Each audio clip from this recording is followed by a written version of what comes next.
Happening now, winter storm approaches. What you need to know ahead of tonight's snowfall in western New York. And trash concerns continue. We hear from those who have troubles getting their garbage picked up in what seems like weeks on end. Plus, Jamestown High School officially has a new mascot. Live and on demand, this is WNY News Now. Well, both regional groundhogs are in agreement and calling for 6 more weeks of winter. This ahead of a major winter blast in the next 24 hours. Thank you for joining us for WNY News Now. I'm Justin Gould.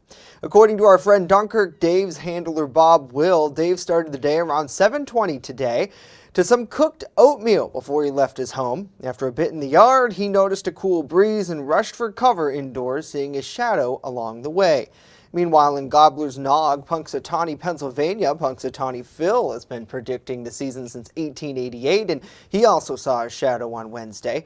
Now, of course, legend has it if our groundhog friends see their shadow, there will be 6 more weeks of winter, and if they don't, well, spring will arrive soon. But we all know the accuracy of a groundhog isn't that dependable. One person whose knowledge is, though, is Chief Forecaster Dakota Hunter. He's joining us live today. And Dakota, all this fun aside with our furry friends, we have a pretty serious winter storm that's on the way.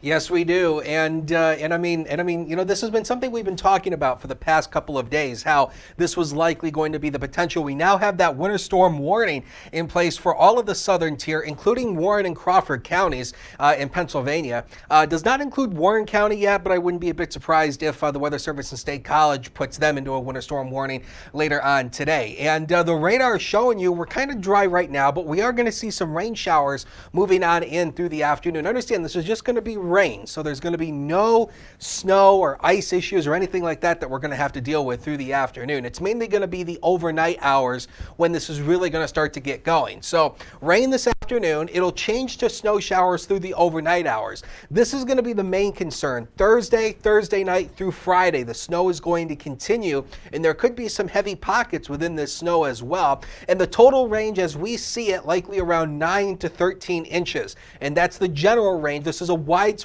snow. So this is not going to be like the localized deal like we get with lake effect. Everybody's going to get something, but a mild day. 37 to 43 today with rain showers developing. Turns to a wintry mix by the evening hours, and it still will be breezy. So we'll time out where the snow is headed, where those totals will range, plus that Ultimate Satellite Solution 7-day forecast later on in the show. Justin? All right, Dakota, we'll have to stick around for that. Thank you. Yet another Jamestown resident is speaking out against the city's Board of Public Utilities after they failed to pick up their trash, and several of her neighbors. Our Julia Gress with more on the resident who's outlining concerns with now what seems to be an issue weeks in the making. This is the second week in a row that the BPU has not picked up our garbage, and there was no reason for them not to pick it up. Connecticut Avenue resident Melissa Jenkins says at first there was no explanation for why her trash was not collected, so she called the BPU herself. They told Jenkins it was not collected because it was on a snowbank, which Jenkins denies, claiming the area was well shoveled by her son. So we got a second can, and we paid extra to get that second can, and we've had quite a few issues with them still not picking it up. We got the second can because our first can was open. The lid was open just a little bit because it wouldn't all fit. And they told us that we had to pay for a second can or they wouldn't pick it up if it was overflowing, according to them. Jenkins says numerous cans around her neighborhood were not picked up either. She has paid extra attention to trash collection over the past weeks after the company started to crack down on open lids last month. The BPU has issued a response to residents' complaints, saying that trash removal in the winter is difficult for the solid waste employees. While the utility sympathizes that snow removal can be difficult, it is important to keep cans clear of snow so that workers can easily access them. Those who cannot physically clear paths are asked to place the bins in cleared walkways, on or near driveways, or even on a shoveled sidewalk. The BPU has previously stated that all of the rules are on the back of their 2022 recycling schedule. Since contacting the news and hearing back from the BPU, Jenkins says her garbage has been picked up. Yeah, I spoke to them and they were here like 15 minutes later and collected it. And they told me they were going to come tomorrow. So I didn't have all the garbage back out here in the can because I didn't think they were going to pick it up until tomorrow. So now they picked up one bag.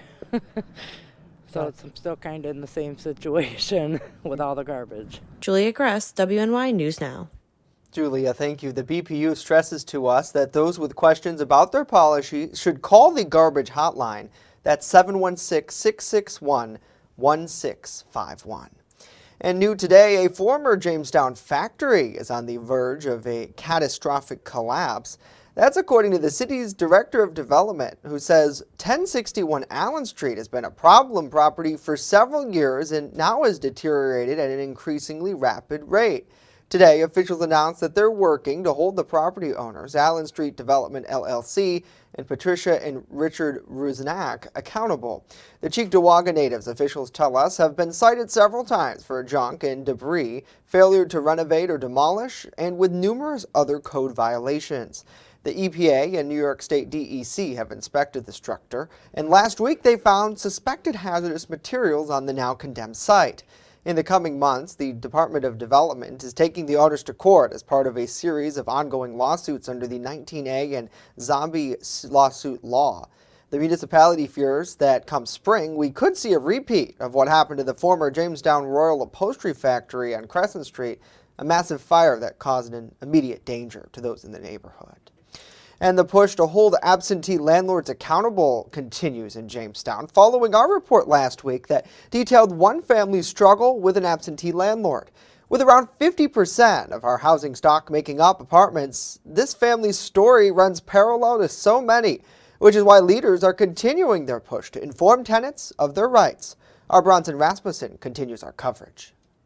Director of Development Crystal Surdick believes that people are afraid to contact the help they need for fear of backlash from their landlords. I want to encourage people because I don't want people to be afraid to come to us to file a complaint for fear of being displaced. Although it is the landlord's job to keep the tenant in a safe environment, They have a responsibility to make their properties livable for their tenants. If they're going to be landlords, it is ultimately their responsibility to make those properties livable and habitable. the advice that Surdick gives to potential renters is to inspect the property and make sure there are no problems that could occur. If the landlord is asking you to pay cash, if they're not giving you a lease, if there is no sort of written agreement, it's probably not someplace that you want to rent from. She says the best scenario is to foster a working relationship between the landlord and tenant to ease the tension. There really does need to be a more relational approach between landlords and tenants. There are many programs that can help those in need. They can be found under the Department of Development section of the city's website. In Jamestown, New York, Bronson Rasmussen, WNY News Now. Bronson, thank you. A new Jamestown High School mascot was approved by the Board of Education last night, which will replace the current icon. The Red Raider name will stay in place. The committee tasked with changing the Red Raider imagery from the current Jay with a feather unveiled this proposed design, a big cat, back in December. In 2020, the school superintendent requested that the mascot committee reconvene to address concerns regarding the feathers on the jay, as it was considered Native American imagery. Since then, the high school has worked to eliminate the imagery in the schools, including the jay with feathers logo. Subsequently, the district asked the committee to research and recommend a new logo. The mascot committee, officials tell us, extensively discussed many different options for the look. After a lengthy discussion, the committee ultimately moved in favor of going back to their roots with that big cat mascot, which appeared in the 1940s and 1950s. Locally, 360 Graphics designed the new look with input from that committee. As WNY News Now continues to push back against New York's mask mandate, it marches forward. We check in with a rally against it, which featured our local senator. And later, the latest donation from a local coffee chain that's helping out a good cause. Stay with us. WNY News Now will be right back.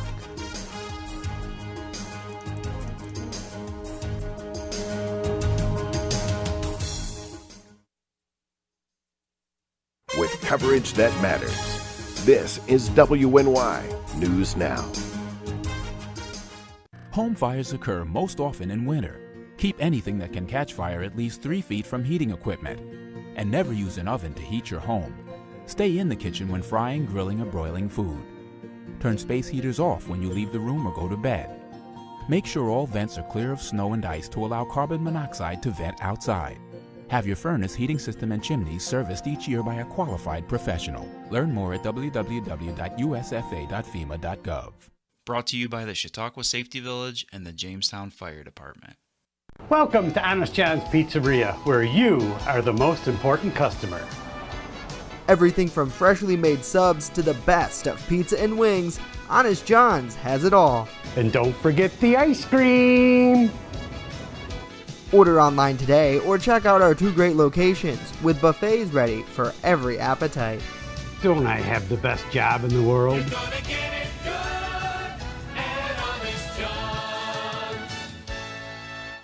EagleZip.com is your local one-stop shop for all of your home and business computer needs. Located on Fluvanna Avenue Extension, just outside of Jamestown, EagleZip.com sells and services all brands of desktops and laptops, as well as servers and network equipment for your business.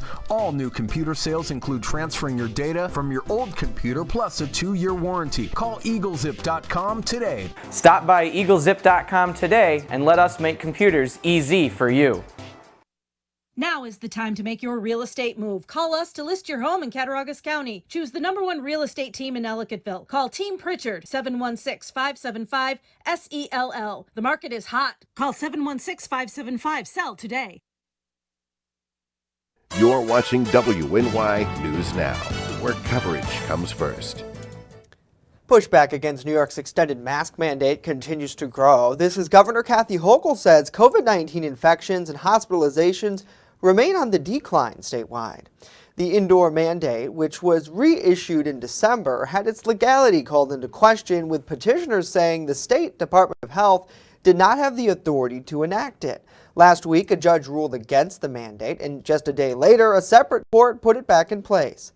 Governor Hochul was asked yesterday about lifting the mandate before the end of the month. She said that she will have conversations with hospital and school leaders before any decision is made. As it stands, the act is set to expire on February 10th. It could be renewed, however.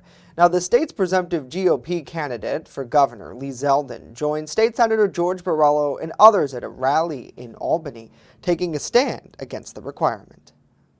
Every crisis has been used as an opportunity to take away our essential liberties, and that's what's going on right now here in Albany and throughout New York State. We have to push back. These folks are not about open government. They're not about listening to the people. They're about satisfying the most radical special interests on the far left in order to stay in power. Borrello goes on to say that the pandemic has allowed elected leaders in Albany to strip back legislative powers, allowing the state's executive branch unrestricted control.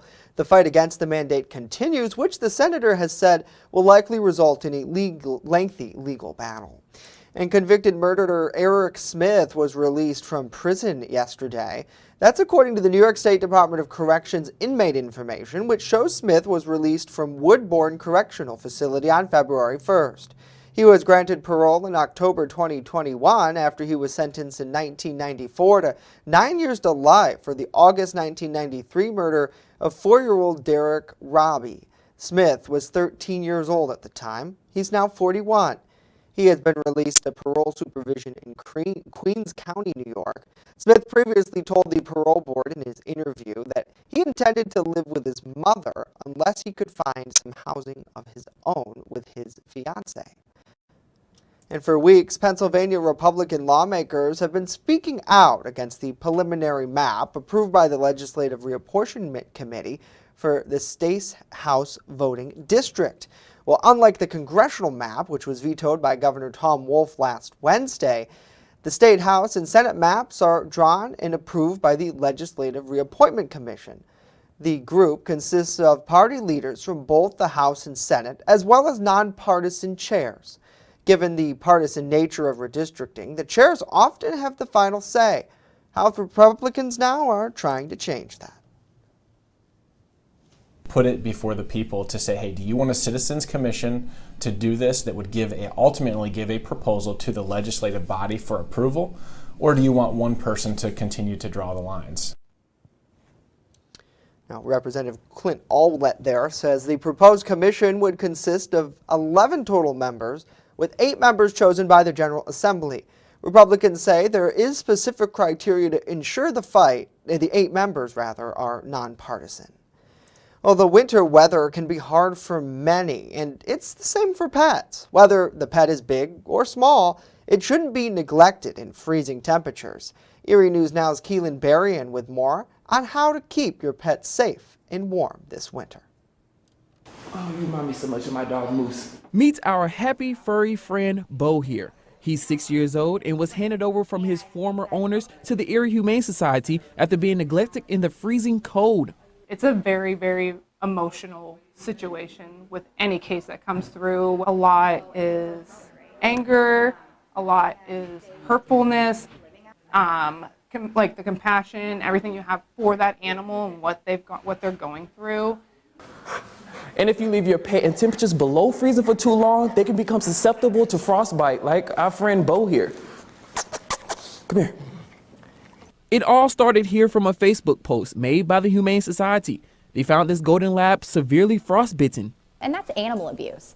So we encourage people to understand what the laws are. So under 32 degrees, 30 minutes on a tether is what they're saying, then they have to be brought inside. Good boy. And that's why Bo was brought to the shelter. Not only was he frostbitten on his nose, but also on his ears. Remember, if it's too cold for you, then it's too cold for your pets. If they're living outdoors and they are not tethered, you have to make sure you're providing adequate shelter, and it has to be sanitary. So there has to be requirements in terms of what a dog house is, how much hay or straw you're putting in there to make sure that they can maintain their body heat within the shelter. And important tips there, Keelan Berrien reporting. Thank you, Keelan. And again, if you want to learn more about this story, check out our website, WNYNewsNow.com. Certainly good to see Bo is in some better hands now. An area coffee shop continues to give back here in a big way. Take a look. The locally owned Tim Hortons chain presented Joe Lavar and the American Cancer Society with a check for $10,000 over the past weekend. According to the franchise owner, Blake Tarana, the funds were raised during a week-long cookie sale at 7 of their locations in Jamestown, Lakewood, and Olean. Every year, the American Cancer Society teams up with college basketball programs for their Coaches vs. Cancer program by taking donations made by Tim Hortons in the Jamestown and Olean area. The money raised by fans at St. Bonaventure's basketball game on Saturday, which was $15,000 donated on behalf of St. Bonnie's. Now, in the end, Tarana thanks everyone here in Chautauqua and Cattaraugus counties for their support in making this fundraiser possible. And of course, go Bonnies. Coming up, we're looking back at what's quite possibly one of the most famous moments in the Winter Olympic Games that happened right here in New York. But first, here's a live look outside. The snow, well, it's still melting, but that won't be the same story for long. Chief Forecaster Dakota Hunter with more on this winter storm next.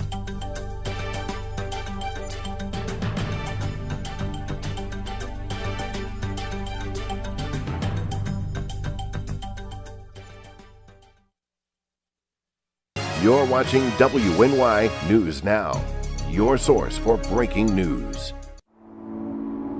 This winter, let New York State take your breath away.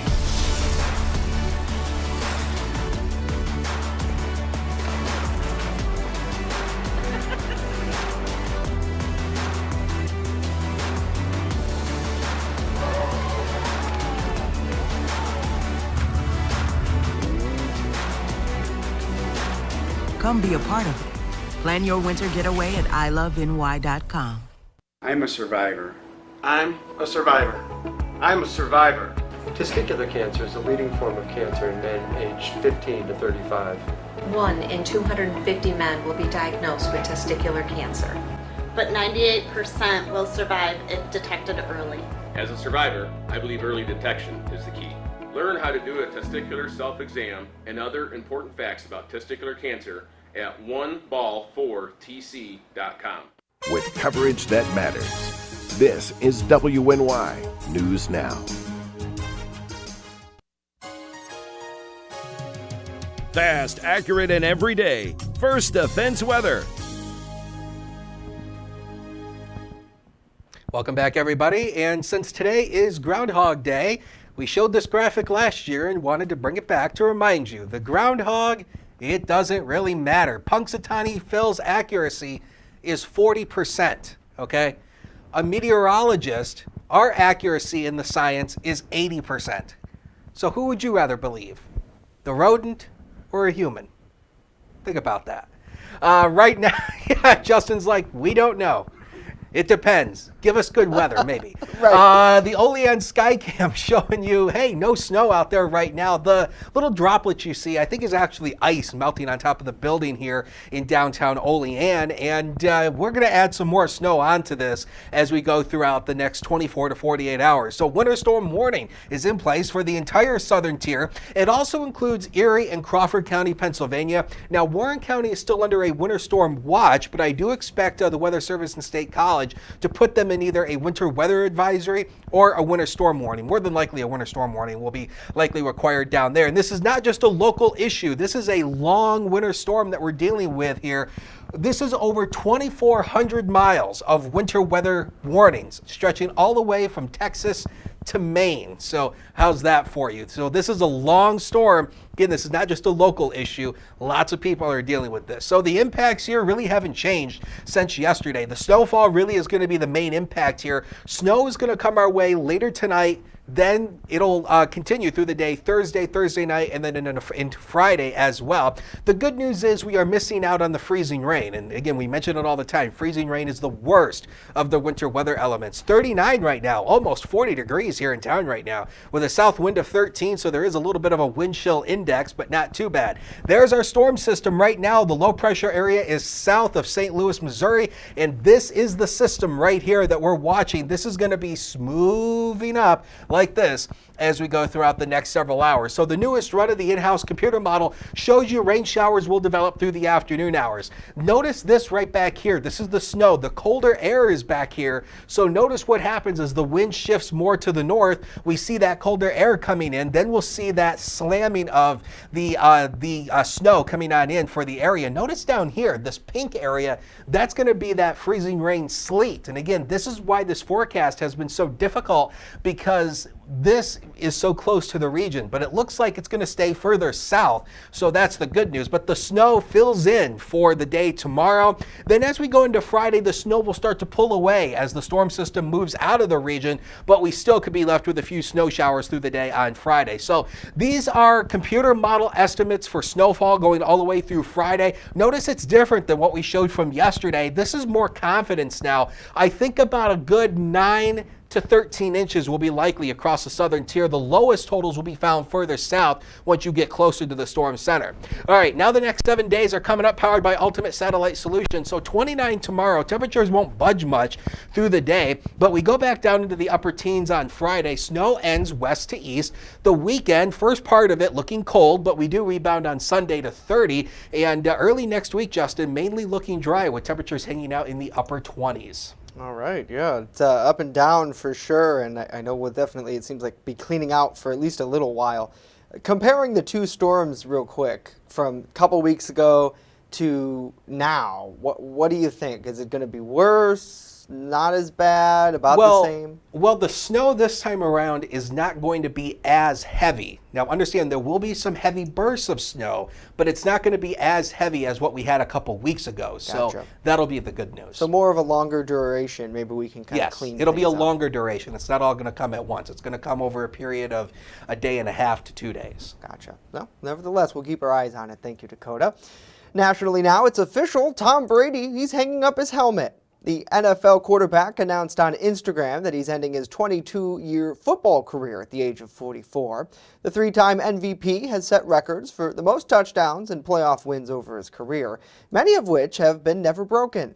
Last season, Brady led the Bucs to their first Super Bowl victory since the early 2000s.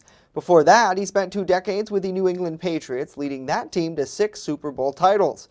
In his post, Brady thanked the Tampa Bay teammates, coaches, and fans, his family, and other supporters. Well, it might not be long until little kids could get their hands at a COVID-19 vaccine. The Pfizer-BioNTech vaccine for kids 6 months to 5 years old has been submitted to the FDA for emergency use authorization, and the agency's Vaccine Advisory Committee is scheduled to consider it on February 15th, which means shots could be available in a matter of weeks.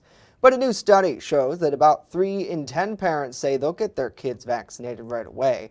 That's up slightly from July, but there's clearly still some hesitancy and more questions from health experts.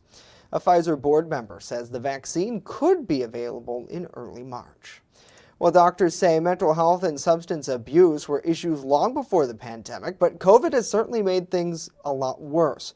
In a U.S. Senate hearing, doctors and advocates say Congress needs to do more to resolve mental health crises across our nation. Our Washington, D.C. correspondent Rachel Knapp with more. In a Senate committee, the focus was on solving our nation's mental health and substance abuse problems. This is an issue that began well before the pandemic, with millions of Americans experiencing emotional and behavioral symptoms that we could have prevented. The U.S. has fared more poorly than most, with the rate of suicide attempts in the United States higher than in any other wealthy nation on the planet. According to the Substance Abuse and Mental Health Services Administration, 48 million people used illicit drugs in 2019 compared to just 25 million in 2002. A doctor at the American Psychological Association says in 2021 alone, children's hospitals saw a 42% increase in self-injury cases. The alarm that we're seeing is in 10, 11, 12-year-olds who are suffering. Senator Bob Casey was concerned about plans of safe care, a non-punitive approach to help infants and families impacted by substance abuse receive treatment. But despite longstanding federal law, plans of safe care remain very much underutilized. He questions what can be done to help families who need support during and after pregnancy. Having that universal screening, brief intervention, and referral to treatment for everyone earlier in pregnancy and often in pregnancy really minimizes additional prenatal substance exposure. Doctors say the pandemic contributed to mental health issues, but there's not enough mental health workers to meet the growing demand. And a high school student says more can be done in the classroom to help kids. We need to support school counselors, station social workers in schools, fund wellness programs at universities, and introduce mental health curriculum into health classes where they belong. At the Capitol, Rachel Knapp reporting. Rachel, such an important subject. Thank you. Well, the Winter Olympic Games are set to get underway in just days, and the Worldwide Athletic Commission might be looking back at some fond memories, especially those who maybe attended the Winter Games in Lake Placid, New York back in the 80s. Erie News Now's Mike Ruzzi with more from a woman who saw history firsthand. And it was magical. It brings tears to my eyes to this day. In 1978, Lake Placid, New York native Georgia Jones was tabbed to run the volunteers for the 1980 Olympic Games. That led her to landing a primetime seat for the Miracle on Ice. So we were familiar with seeing them on the ice and looking at it and thinking, oh boy, we are going to get really slammed here. This is not going to work. But nobody was negative about it. Now in her mid-80s, Georgia remembers every detail of the Americans' 4-3 win over the Soviet Union. An unbelievable accomplishment for a bunch of college kids and a monumental uplift for American citizens. Main Street was chaos, and everybody was singing and dancing and screaming and just out of their minds. I've never in all my life, and I've seen a lot of activities, good, bad, and otherwise, and I've never seen anything like it. The game was not televised live in the United States. It was on tape delay, but it was live in Canada, and word quickly spread about the biggest upset in Olympic history. It was a very emotional thing, and I know it was hard to calm down afterwards. Everybody went to a party and got drunk, I think, and celebrated. Mike Ruzzi, Erie News Now. All right, Mike. Thank you for that awesome tale. And if you want to see more of Mike and others reporting, they actually had a special last night on WICU and WSEE, our folks at Erie News Now. Head over to their website, erienewsnow.com, and you can check that out. Really awesome. And the Olympics just days away. And to think about it, how much history we have right here in our own backyard is pretty amazing. Well, that's going to do it for Dakota and I today. Of course, we'll be busy tracking this winter storm over the next 48 hours. The best place to stay up to date is WNYNewsNow.com and on our mobile app. We'll leave you with this look over Chautauqua Lake. Have a great day. We'll see you back here tomorrow at noon.